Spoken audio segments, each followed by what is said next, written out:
अब आहार तो शुद्ध है, किंतु आहार जिस ढंग से एकत्रित किया गया है वो ढंग उसका शुद्ध नहीं है। आपकी बात समझ में आई कि नहीं आई? आहार तो बहुत पवित्र है, पर झूठ कपट छल चोरी बेईमानी करके और आप आहार इकट्ठा कर रहे हो या चोरी डकैती करके आहार इकट्ठा, भले आप शुद्ध सात्विक शाकाहारी हो, भगवान को भोग लगा के खा रहे हो, तो भी आपका मन पवित्र नहीं होगा, क्योंकि जिस अर्थ से पदार्थों का संग्रह किया जा रहा है वह अर्थ शुद्ध नहीं है, वह अर्थ अशुद्ध है। इसलिए अर्थ की जो अशुद्धि है उसका बहुत ध्यान देना चाहिए। अशुद्ध अर्थ से कहीं हम भगवान की सेवा न करें। इसलिए मनुस्मृति में श्री मनु महाराज ने कहा, सर्वेषाम एव शौचानाम अर्थ शौचम परम स्मृतम। ये मनु जी का वचन है। जितनी भी पवित्रताएं हैं उन समस्त प्रकार की पवित्रताओं में और अर्थ का शौच, अर्थ की पवित्रता सबसे उत्तम है। एक पंडित जी मेडिकल बना करके सत्संग करते थे।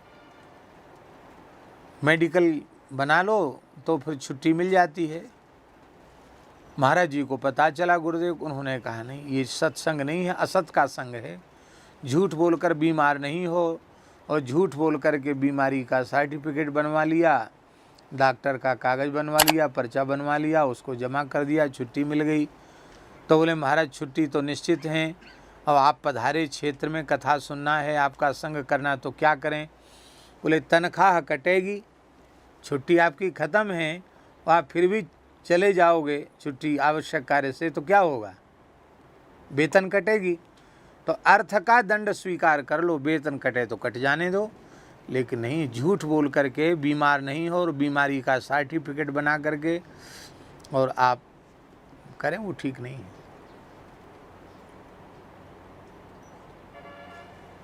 एक गांव में कथा थी महाराज जी की, बंधा नामक गांव में, छोटा सा गांव बुंदेलखंड का, अत्यंत गरीब व्यक्ति के यहाँ, जिसका छोटा सा खेत था, उसी में साग भाजी पैदा करके गुजारा करता था।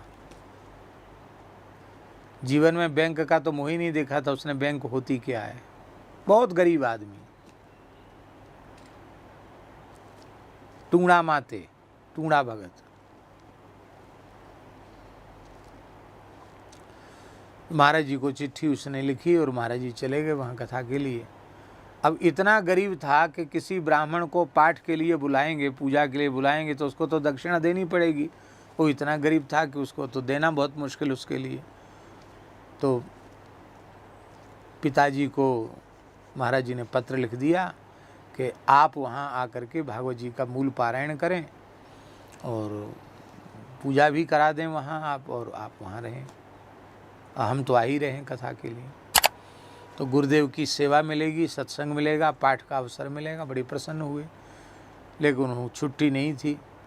महाराज जी छुट्टी तो नहीं मिली, छुट्टी हमारी ख़त्म हो गई है, पत्र से कहा। तो मेडिकल नहीं, तनख्वाह कटा करके रहो, और नहीं तो फिर कोई बात नहीं, हम दूसरा प्रबंध कर लेंगे, दूसरा प्रबंध हो जाएगा। कोई नहीं मिलेगा तो मैं स्वयं ही कथा कहूँगा, स्वयं ही पाठ कर लूँगा। तनख्वाह कटा के आने को राजी हो तो आ जा। उनके लिए तो गुरुदेव की आज्ञा ही सर्वोपरि थी, तो तनख्वाह कटा करके आ गए। जीवन में सच्चाई का पालन, यही है मन की शुद्धता। महाराज जी साधारण टिकट लिए थे और बैठना था महाराज जी को झांसी रेलवे स्टेशन में, ट्रेन में मथुरा तक जाना था। हम लोग सब थे, 4-5 लोग थे साथ में, और जनरल डिब्बा में इतनी भीड़ थी कि पैर रखना मुश्किल, लोग पीछे बाहर लटक रहे थे। अब हम लोग तो कैसे उसमें चढ़ते। तो टीटी साहब बड़े भक्त थे महाराज जी के, उन्होंने बड़ी श्रद्धा से कहा कि महाराज जी आप भीतर चलें, हम आपको, तो रिजर्वेशन वाले डिब्बा में। महाराज बोले हमारा टिकट रिजर्वेशन वाला नहीं, आप बैठो तो सही, गाड़ी छूटने वाली। महाराज को बिठा दिया। टीटी साहब तो अपने काम में लग गए, जगह बता गए कि सीट है, इस पे आप बैठ जाओ। और महाराज जी सीट पर नहीं बैठे, जो शौचालय जिधर होता है उधर अपना टाट से लपेटा हुआ जो गोल बंडल जैसा आसन उसी को रख करके उसी पे आराम से बैठ गए। हमने कहा महाराज जी भीतर चल के बैठ जाइए। बोले तुम लोगों की इच्छा हो तुम लोग बैठो, हम यहीं बैठेंगे। क्यों? बोले कोमल सीट पर बैठने का पैसा हमने सरकार को नहीं दिया है, ये तो टीटी साहब की दया है कि उन्होंने हमको रिजर्वेशन वाले डिब्बा में बिठा दिया तो हम बैठ गए। यदि हम साधारण पैसों की टिकट से कोमल सीट पर बैठकर जाएंगे तो ईश्वर की दृष्टि में चोर सिद्ध हो जाएंगे। हम जो कुछ कर रहे हैं ये सब ईश्वर देख रहा है, इसलिए अब हट मत करो। हमसे बोले हम यहीं बैठेंगे, तुम लोग जहाँ सीट खाली तुम लोग बैठ जाओ, तो कह के गई हैं तुम लोग बैठ जाओ। हम लोग कैसे बैठते? महाराज जी वहाँ बैठे हो, हम लोग सीट पे बैठते। वहाँ इतनी जगह ही नहीं थी कि बैठने की, और आने जाने वाले लोग भी जहाँ स्टेशन आ जाए वहाँ कभी इधर का गेट खुले कभी इधर का गेट खुले। महाराज जी खड़े हो जाए, खड़े खड़े झांसी से लेकर और मथुरा तक खड़े खड़े 6 घंटे की यात्रा खड़े खड़े हुई हम लोग। ये है मन की अत्यंत उन्नत अवस्था, जहाँ सुविधा नहीं कि चलो कोई बात नहीं अब तो ऐसा है तो ऐसा कर लेते हैं, इसमें क्या है, ऐसा नहीं।